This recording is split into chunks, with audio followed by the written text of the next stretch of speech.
I'm Mabel Jong. Thanks for joining us. I'm sitting here now with Bob Franceschini with McKesson Health Solutions, and we're going to talk a little bit about cloud computing. And Bob, first of all, cloud computing, can you define that for us? Sure. So there's, if you've been following this concept for some time now, there's been a lot of hype about cloud computing. And I think it's evolved a bit over time. A number of different areas where people will define cloud computing, everything from infrastructure to software solutions and so forth. And that's all great because it's important to be able to have an infrastructure that's economical, where you can pay as you go, and an infrastructure that is adaptable to your needs, so it can scale up and down depending upon what you're looking to actually do. But what I'd like to talk about more so is the applicability of that to healthcare. So when you think about that infrastructure, that environment, which is very important, that economical environment, it's also important to think about how you would apply that technology.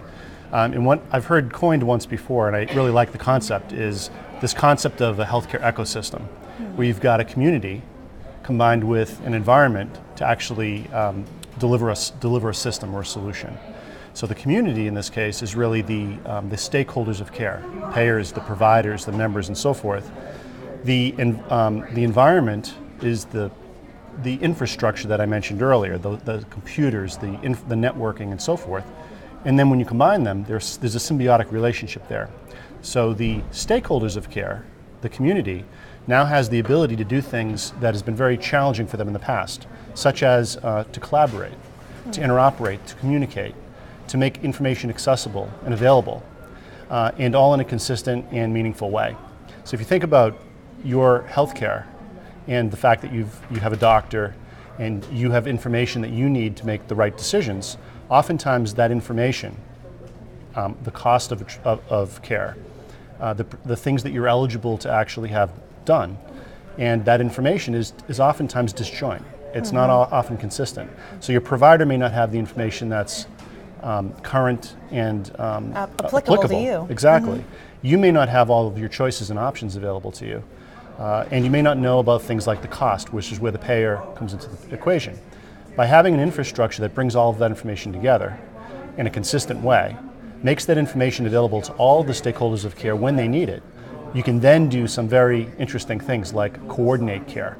So as we get into the concepts such as ACO, accountable care organizations, payer-centered medical home, provider-centered medical home, and so forth, it allows us to actually do things that we haven't been able to do in the past, which is to be able to coordinate care, provide more advanced decision management support, to do advanced analytics, because all of the information is there and the people that care about that information are connected to the information. How effective can it be currently, since there's a lot of uncertainty in the healthcare space now, and even health exchanges that are in existence in other states and up and running, they're afraid that once we have a more clear picture of what's legal to do, they may have to change their infrastructure. So this cloud computing that you're referring to, is it in concept a good idea, but you can't put it completely into play until you know all the rules?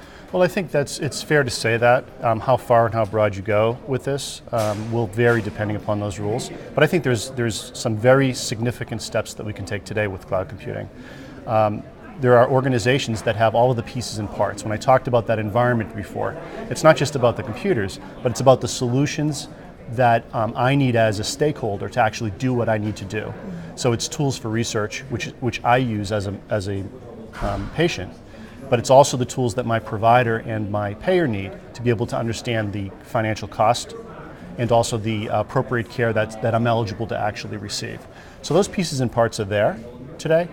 And when we talk about cloud, there are ways to establish clouds or that infrastructure, that environment that I mentioned, in a way that does align with the current legislative and HIPAA in particular requirements and so forth. So there are ways and things we can do today to also be able to preserve the privacy of that information, but also to be able to provide these kinds of solutions today without having to wait for the legislation to be finalized and so forth.